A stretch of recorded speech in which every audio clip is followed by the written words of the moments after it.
laisser à la Commission, c'est des responsabilités importantes, il vaut mieux leur laisser. Merci Monsieur Gauzès, merci à tous nos invités. On doit s'arrêter, on a amplement débordé.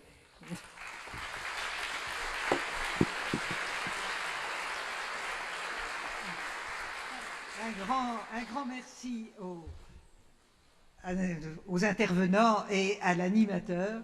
On aurait continué pendant des heures, parce qu'une question en amenait une autre, et vous aviez toujours des réponses intéressantes.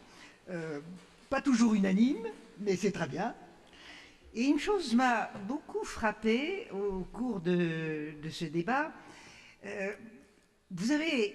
le titre était extrêmement large et pouvait donner lieu à toutes les interprétations. Et vous avez majoritairement choisi de parler du projet futur, de la nécessité d'un nouveau projet, du désamour des citoyens à l'égard d'un projet qui semble s'étioler aujourd'hui. Et quand vous avez abordé les uns et les autres la question des réactions négatives et pessimistes des citoyens, vous avez à chaque fois trouvé la porte de sortie, il faut un nouveau projet. Et ça, je crois que c'est très révélateur du moment où nous sommes aujourd'hui.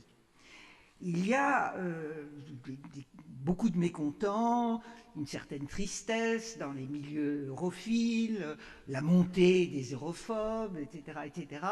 Bon, mais derrière ça, il suffirait d'un rien pour que se développe une véritable volonté d'imaginer le futur, un nouveau projet tenant compte des bouleversements du monde.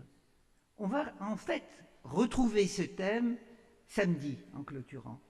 Mais vous qui aviez le point de départ à donner, avec un titre volontairement très vague, le nouveau visage de l'Europe, en fait vous avez parlé du contenu du projet. C'est ça, la clé des choses. Et certains d'entre vous ont parlé de la fracture de l'actuel projet.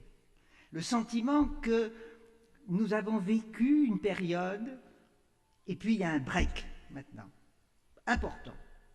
Alors, deux choses l'une. Ou bien on va paresseusement ne rien faire de profond.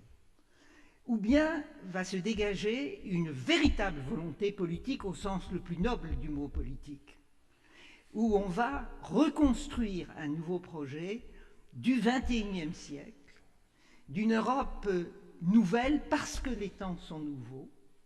On n'en est encore qu'au tout début, qu'au balbutiement. Mais j'ai été très frappé par... vous vous étiez sans doute concertés, chacun avait réfléchi un petit peu, mais vous aviez carte blanche en fait. Et en ayant carte blanche, vous avez choisi cette direction. Et ça, je trouve que c'est très encourageant, mais ça veut dire que tous les citoyens doivent aujourd'hui se saisir du problème, un peu comme ça s'est passé en 2005 à l'occasion du traité constitutionnel. Les résultats du traité constitutionnel m'ont chagriné, c'est vrai. Mais ce qui a été bon à l'époque, c'est que tout le monde discutait de questions européennes. Et il faudrait qu'on retrouve ça. Il y aura des désaccords, c'est vrai, mais après tout c'est normal qu'on ait plusieurs visions, mais qu'on en parle, qu'on y réfléchisse. Et, monsieur le représentant de la Commission, vous n'avez pas été trop malmené quand même aujourd'hui, mais la Commission est attendue au tournant. Si elle continue sur le rythme des années passées, finalement, c'était cette absence de volonté politique et cette absence de courage qui lui était reprochée. Alors, à bon entendeur, salut.